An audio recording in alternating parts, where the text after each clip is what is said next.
रेणुका,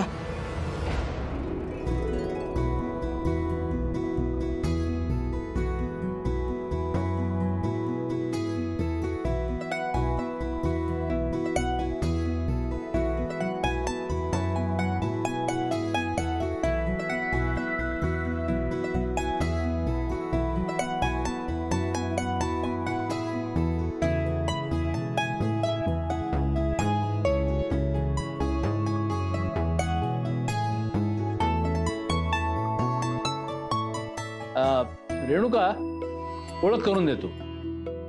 हा मामा, ही त्याची बायको आणि ही आमची लांबची आत्या, आणि हा अनिल आणि ही त्याची आई.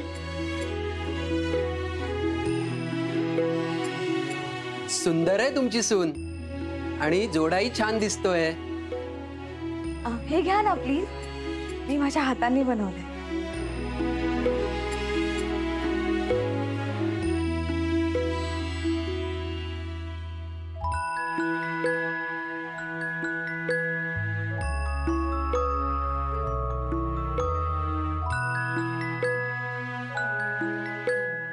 वाह, अप्रतिम. वाह, चांगली सुगरण सून मिळाली हो. एकदम मस्त बनवलंय.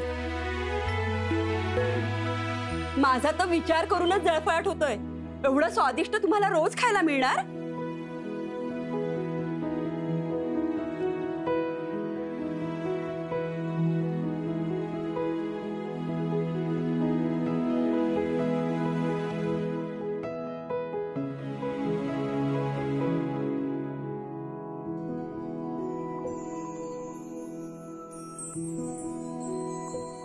गुलाबजाम आणलेत. हा हो, तुम्ही सांगितले होते ना.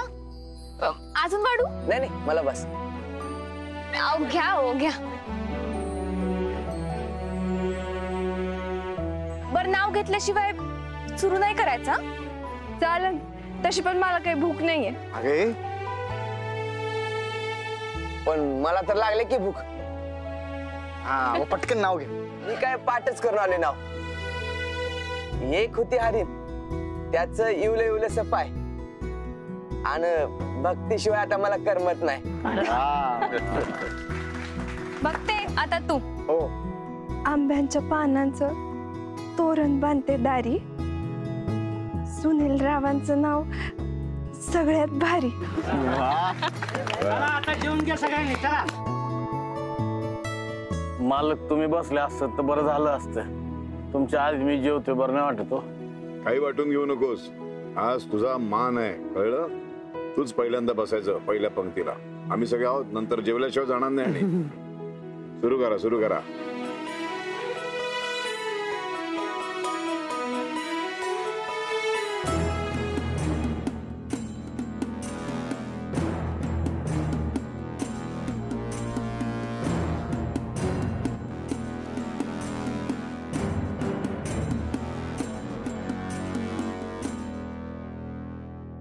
पाहुण्यासमोर इज्जत राखलीस, देशमुखांचं नाव खराब होऊ दिलं नाहीस, त्याबद्दल थँक्स. कारण हे नाव कमवायला तुम्ही खूप वर्ष मेहनत घेतली असणार. त्याला धक्का लागू न देणे ही या घरातल्या प्रत्येकाची जबाबदारी आहे. हे मी माझ्या घरच्यांकडून आणि खास करून मुक्ता वहिनीकडून शिकले. आपल्यामुळे जर कोणाची इज्जत जाते यासारखं दुसरं पाप, हे सुद्धा मला माझ्या वहिनीने शिकवलं. तुम्ही सगळ्यांनी हे पाप ऑलरेडी केलंय, पण मी आज ते माझ्या हातून होऊ दिलं नाही. शेवटी एकच सांगेन, मी सुधारले आणि आजपासून मी रोज शाण्यासारखी वागेन. असं समजू नका. जोपर्यंत माझं घर एकत्र आहे, मुक्ता वहिनी घरी परत येत नाही ना, तोपर्यंत मी अशीच वागत राहणार. देशमुख घराण्याची प्रतिष्ठा कमी नाही होऊ देणार, पण नगरकर कुटुंबाचा तुम्ही घालवलेला मान परत मिळवून देणार म्हणजे देणारच. हे बघ रेणुका, मला वाटतं की तुम्हाला पण वाटतं ना? मला पण असंच वाटतंय की माझ्यात एक मुक्ता लपली. आता बघा ना, मला तुमच्या सगळ्यांचा प्रचंड राग येतोय. पण मी तरीही संयम ठेवून तुमच्या सगळ्यांशी बोलतेच ते ना. चला भांडी घासायला चला. काय आता एवढे पाहुणे अचानक आले म्हटल्यावर भांड्यांचा ढीक पडलाय तिकडे, मग आवरायला नको का? मग मीना कशाला आहे? तिला सुट्टी दिलीये. म्हटलं बिचारीवर कशाला ना एवढा लोट टाकायचा. आपण सगळे मिळून एकत्र भांडी घासू. आपण एक आहोत आणि जी फॅमिली एकत्र मिळून मिसळून घरातली कामं करते ती हॅपी राहते हे प्रूव्ह करायची आता वेळ आली. हो ना? चला.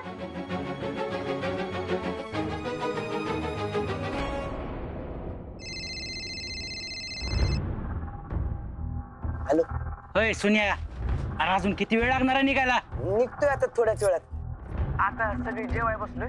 जेवून झालं की लगेच निघणार. तुम्ही या घरी अभिनंदन करायला. ठेवतो. ए काय ठेवतो? हे शिकवल्याप्रमाणे तुझी माणसं शिस्ती जेवतायत ना? हे खरं सांगायचं तर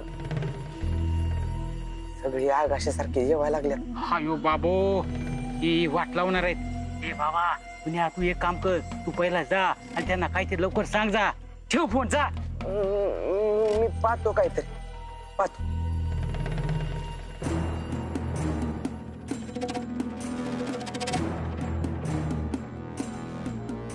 जावे बापू, अहो काय झालं?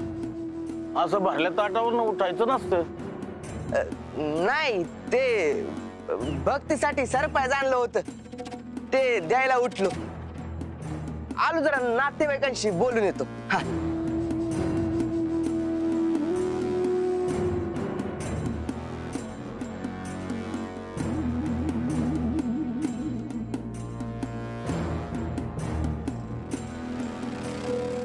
मला तुला त्या म्हणजे भक्तीच्या सासरच्या लोकांबद्दल काही सांगायचं होतं. मगाशी मी त्या सासरी बुवांना विचारत होतो, तुमचा व्यवसाय काय आहे, कुठे राहता, काय प्रॉफिट आहे वगैरे. मी काही प्रश्नाचं उत्तर ते धड देऊ शकलेले नाहीये. फार गडबड उडाली त्यांची. एकदम त्यांना कळतच नव्हतं मी काय विचारतोय. आणि ते पण आपली शंका आहे, ते जेवतायत पण लोक कसे? असं कोणी जेवतं का? दादा, ते तुमच्यासारखे मोठे व्यावसायिक नाही आहेत ना. त्यांना जमीन जायदाद एका जमीनदाराकडनं मिळाले बक्षीस म्हणून. पैसा मिळाला असला तरी ते सामान्य माणसंच आहे. खरं तर मला पण आधी शंका आली होती, पण मग मी विचार केला आणि मला असं वाटलं की अचानक एखाद्याला पैसे मिळाले तरी त्याची वागणूक थोडी बदलणार आहे. त्यांचं वागणं बोलणं सगळं बदलन, पण थोडा वेळ लागेल ना. तुम्ही काळजी नका करू, माझ्या विश्वास ठेव. विश्वास आहे तुझ्यावरती. म्हणजे मनात आलं ते बोलून दाखवलं तुला. हो, आता हो काही शंका कुशंका नका काढत बसू. जेवू द्या सगळ्यांना शांतपणे. मी ते जेवायच्या मध्ये जाऊन थांबा असं नाही. बस चर्चा ठीक आहे. बस.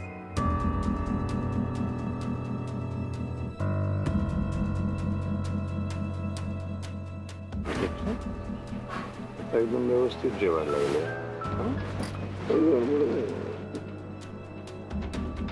मला असं वाटतंय की सुनील भाऊ मगाशी सरप्राईजच्या नावाखाली शिस्तीत जेवा असं सांगून आलेत वाटतं. तू म्हणतेस ना, तसंच झालेलं दिसतंय. फरक पडलाय बघ ना किती जेवणात.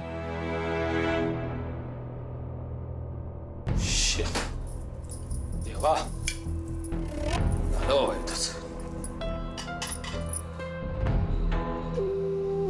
एक विचारायचं राहिलं, तू जे सरबत आणि बाकीचे पदार्थ बनवलेस ते कधी आणि कुठे बनवलेस ग? स्वयंपाकघरात तर तू आलीच नाहीस. ते तुम्हाला सांगून नाही करणार, प्रत्यक्षात दाखवावं लागेल. दाखवावं लागेल म्हणजे तुम्हाला माझ्यासोबत यावं लागेल. आणि हो, तुम्हाला जरी ते आवडलं नाही ना तरी तुम्ही कोणीच तुमचा निर्णय माझ्यावर लादायचा नाही. ते बघून तुम्हाला शॉक बसेल किंवा तुम्ही सरप्राईजही व्हाल. वेद, ही जे काय म्हणते ही ते तुलाही माहिती असेलच ना? नाही, मला काहीच आयडिया नाही बाबा.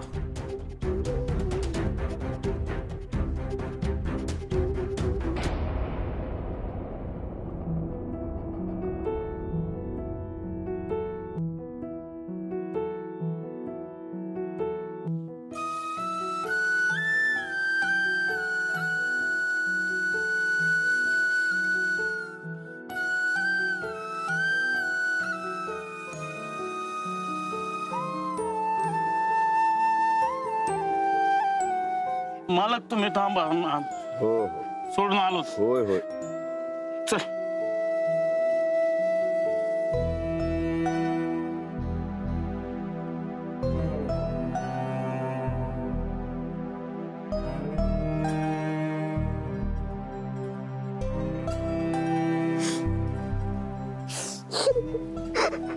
भलं झालं पोरी, तुझं भलं झालं.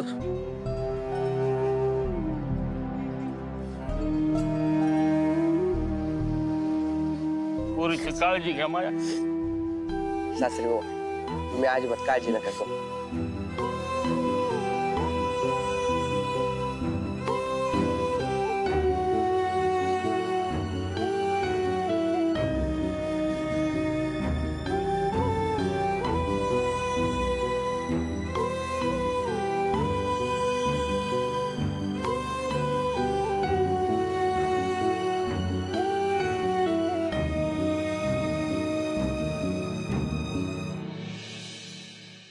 विश्वासच बसत नाही. और हे घर सोडून कायमची निघून गेली. अगं पण आपल्याला विश्वास ठेवायलाच लागल. आपली पोरगी पारख्याचं धन झालीये हे आपल्याला मान्य करावंच लागल. त्यापेक्षा असा विचार का नाही करत तुम्ही की मुलगी दुसऱ्या घरी गेल्यामुळं एक परक घर आपलं झालं, एका नवीन घराशी आपले नातेसंबंध निर्माण झाले, नातेवाईक वाढले आपले, असा सकारात्मक विचार का नाही करत तुम्ही? आणि शेवटी मुलीच्या सुखामध्येच आईबापाचं सुख असतं की नाही. आता आमची रेणुका नाही का गेली दुसऱ्या घरी, मग तिच्या आनंदामध्ये आनंद मानायचा, त्यांच्या सुखासाठी प्रार्थना करायची.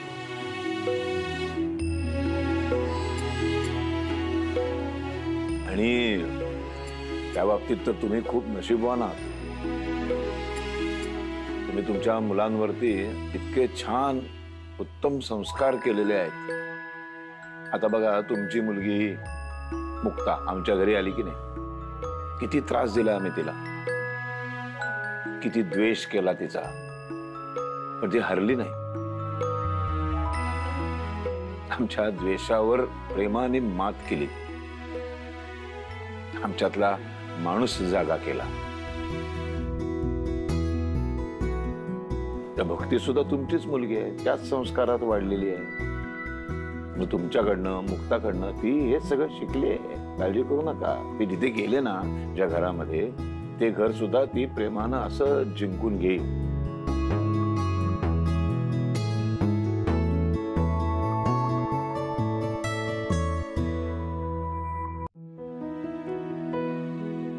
हे आहे माझं आउट हाऊस मधलं किचन.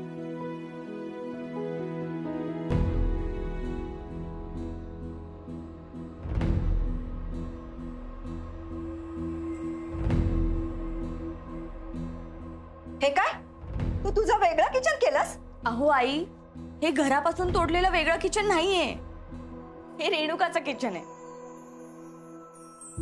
जिथे मी माझं कुकिंग स्किल वापरून रोज नवीन आणि वेगवेगळे प्रयोग करत राहीन आणि आहे त्या पदार्थांमध्ये आणखीन गोडी कशी आणता येईल याचे शोध घेत राहीन. अँड यू नो व्हॉट, मी माझं स्वतःचं युट्यूब चॅनल सुद्धा ओपन करणार आहे, ज्यावर मी माझ्या नवीन नवीन रेसिपीजचे व्हिडिओ शूट करून त्यावर अपलोड करणार. माझा ना इथे कॅमेराचा सेटअप असेल. नाईस. म्हणजे तू रोज व्हिडिओ दिसणार, देशमुखांच्या सुनेला रोज लोक बघणार. हो, मग त्यात वाईट काय? उद्या म्हणशील मला हिरोईन व्हायचंय, पिक्चर मध्ये जायचंय, तसे तू तोकडे कपडे घालतेसच. आता फक्त काय नाचायचं शिल्लक राहिलंय. आत्या. हो आत्या, तुमच्याकडे बघून असं वाटत नाही की तुम्ही अमेरिकेत राहून आलात म्हणून. रेणुका, तिच्याशी नीट बोलायचं नाही, म्हणजे त्यांचे विचार ऐकून शंका आली म्हणून म्हटलं. आणि काय ग, तुझं हे स्वयंपाकाचं स्किल घरात वापरता येत नाही? आम्हालाही 3 टाइम चांगलं चुंगलं खाऊ घाल की. तुझी ही कला लोकांसमोर उधळायची काय गरज आहे? का बरं? माझं स्वतःच अस्तित्व नाहीये का? आणि माझ्यात जी कला आहे ती अशी 4 भिंतीच्या संपवून टाकायची? हे बघा, मला हाऊसवाईफ नाही व्हायचा, मला सुद्धा निर्णय घ्यायचा पूर्ण अधिकार. आणि तो तुम्ही मला द्यायलाच हवा. आपण वर्षानुवर्ष ऐकत आलोय की प्रत्येक यशस्वी पुरुषामागे एका स्त्रीचा हात असतो असं. पण अशी खोटी प्रशंसा करून करून पुरुषांनी आम्हा बायकांना घरातच बसवून टाकलं. आता स्त्री जातीचं कौतुक तेव्हाच होईल जेव्हा आम्ही म्हणू की आमच्या पाठीशी आमच्या घरचे सगळे आहेत. रेणुका, मी तुझ्या पाठीशी नाही, मी कायम तुझ्या सोबत आहे. आता नवऱ्याचा सपोर्ट असेल तर अजून काय हवं ना. पण तरीही तुम्ही लोकांनी अडवण्याचा प्रयत्न केलाच तर तुमच्याकडे दोनच पर्याय. एक तर मी वेदला घेऊन वेगळा संसार थाटेन किंवा मग वेद नगरकरांचा घर जावई बनवून येईल.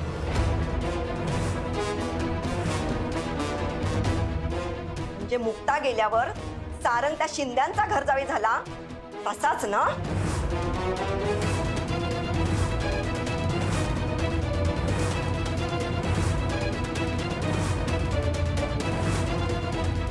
चला आता आम्हाला निघायला हवं. येतो हातमाराम. मुक्ता येतेस ना? चल बॅग घेऊन ये. जा सारंग, त्याची बॅग घेऊन ये जा.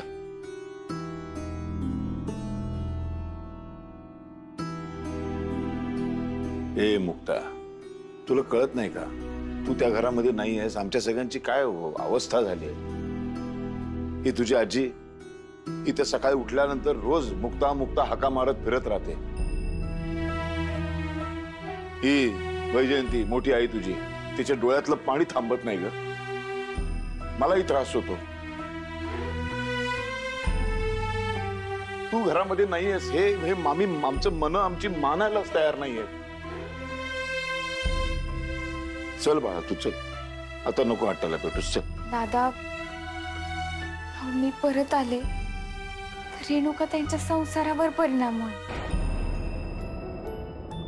असं नाही करू शकत. मला माफ करा. मुक्ता, रेणुकाचं लग्न झालंय, सासरी गेले ती तिच्या, आणि ती तिचा संसार करायला समर्थ आहे. तू आपल्या घरी चल. बाळा, अगं तुझ्याशिवाय घराला घर पण नाहीये. चल जाऊयात. ए भाऊ, जाऊयात म्हणजे समद्याने जायचं आहे. हिच्यासाठी रडून रडून डोळं सुकलं माझं. आता नाही मी रडणार. सगळे एवढं काय काय बोलताय. खरंच नाही येऊ शकत. मी नका असा आग्रह करू. मला असं धर्म संकटात अडकल्यासारखं होतंय. का असं करू? ठीक आहे, या धर्म संकटातनं मी तुला आता मुक्तच करतो.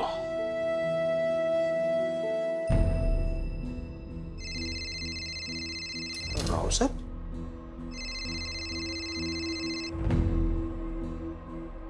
हा रावसाहेब काय म्हणता? काही नाही, तुम्ही जी काय आमच्या मुक्तावरती बंधनं घातलेली आहेत की तिने आमच्या घरी यायचं नाही, ती आमच्या घरी आली तर रेणुकाला त्रास होईल वगैरे वगैरे, या बंधनात आता मुक्ताला मोकळं करा. बस झालं आता. रावसाहेब, या बाबतीत तुम्ही वेदच्या आईशी बोलाल तर बरं. आपण मुक्तावर ज्या अटी घातल्या त्या शिथिल करा म्हणतात. बोल.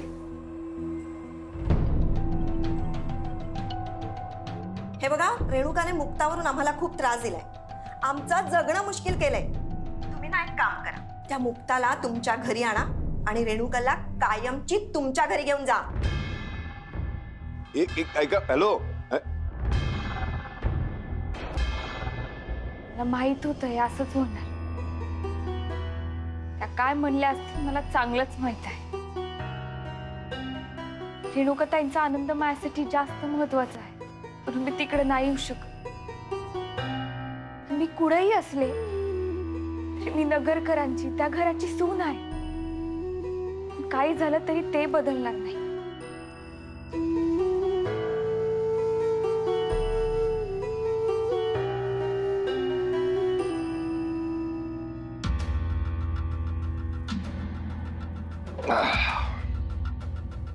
ठीक आहे, मग मुक्ता जर का नगरकरांच्या घरी येणार नसेल तर मी रावसाहेब आता मुक्ताच्या घरी राहणार.